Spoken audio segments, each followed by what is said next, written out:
Salut à tous amis Airsofters, je fais cette petite vidéo pour vous faire un petit tuto sur comment choisir son premier pistolet automatique ou PA comme on dit chez nous. On voit tout de suite ça après le générique.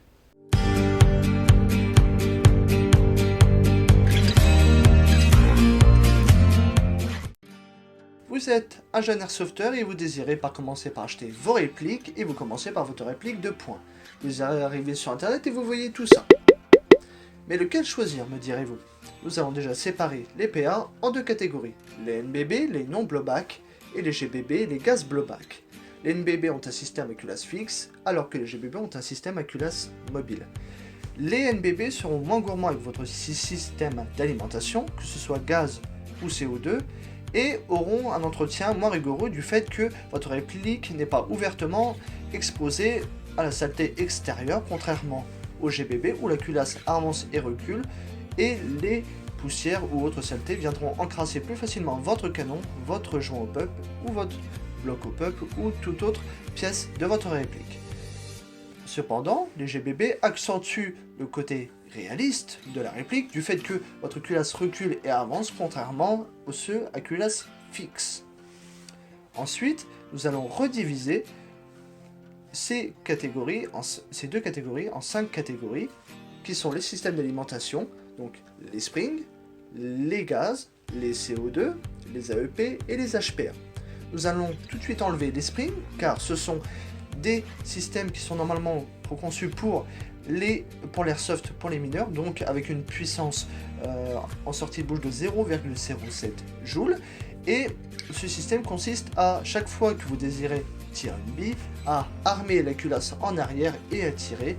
C'est pas du tout pratique pour l'airsoft dit traditionnel, donc on l'enlève. Vous avez également les HPA, mais c'est un système un peu plus complexe entre guillemets. Nous allons l'enlever tout de suite et nous allons nous concentrer sur les trois principaux modes d'alimentation qui sont les gaz, les CO2 et les AEP. Commençons par le gaz. Ses avantages, c'est que si vous utilisez un tel système, c'est que votre réplique risque de titrer aux alentours de 260 à 300 fps, ce qui, dans notre association, vous permet d'engager votre cible à une distance de minimum 5 mètres. Si vous désirez un chargeur supplémentaire, il vous en coûtera entre 17 et 30 euros, tout dépend des modèles, et les pièces internes seront nettement plus résistantes qu'un système CO2. Ces inconvénients, c'est que pour une charge complète de gaz, vous pourrez tirer entre un chargeur et un chargeur et demi, et le risque de dégazage est très important si la température extérieure est en dessous des 10 degrés. Pour un système CO2, vous bénéficierez d'une plus grande autonomie, entre 3 à 4 chargeurs, et ce système est moins sensible au froid. En revanche, la puissance sur certains modèles est assez élevée, et un chargeur supplémentaire vous en coûtera entre 22 et une quarantaine d'euros, tout dépend des modèles, et les pièces mécaniques internes seront nettement plus fragiles qu'un système à gaz. En effet, le CO2 étant plus sous pression, vos pièces internes seront nettement plus exposées. Les AEP, vous bénéficierez d'une grande autonomie du fait que ce système fonctionne avec une batterie. Ce système n'est pas du tout sensible au froid, peu importe la température extérieure. La réplique en elle-même est peu onéreuse, les chargeurs supplémentaires vous en coûteront aux alentours de 10 euros. Et vous aurez une portée d'une réplique d'épaule entre guillemets standard, vous pourrez tirer à une vingtaine de mètres bras tendus. Ces inconvénients, c'est que tous ces modèles font un effet à peu près joué, avec un plastique un peu brillant, et ils sont disponibles uniquement en NBB.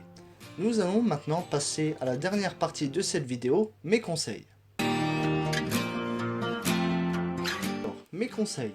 Tout d'abord, je vous conseille d'éviter un maximum tout ce qui est réplique type revolver Dan et Wesson, donc les 357 Magnum, que ce soit en 4 pouces, en 6 pouces ou en 8 pouces, et certains modèles de P99 qui titrent souvent à 2 joules, ce qui est la limite légale en France des répliques d'airsoft, et ce genre de réplique peut faire très mal et c'est pas le but.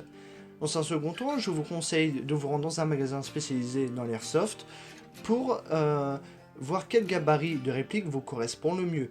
Est-ce qu'une réplique de poing un peu plus imposante vous correspondrait, comme un FX 45, une réplique plutôt entre guillemets standard, comme un Glock 17 ou 18 ou un Colt 1911, ou alors une réplique un tout petit peu plus compacte, comme un Glock 19.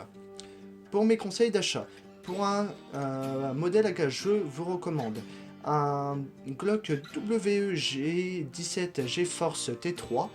En CO2, je peux vous conseiller un FN57 de chez Maruchin. Et enfin, pour un AEP, je peux vous conseiller un Glock 18, c'est Sima. Voilà, mes conseils sont maintenant terminés, la vidéo également.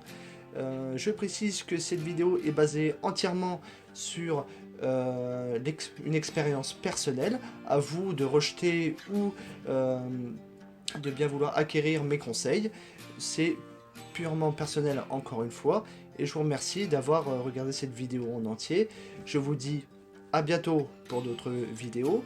Vous pouvez nous rejoindre sur notre page Facebook, vous inscrire sur notre forum et vous abonner à la chaîne YouTube en laissant un petit pouce vert pour YouTube, un petit pouce bleu pour la page Facebook, ça fait toujours plaisir. Et je vous dis à bientôt pour d'autres vidéos et surtout n'oubliez pas, pratiquez un airsoft responsable. Allez, ciao!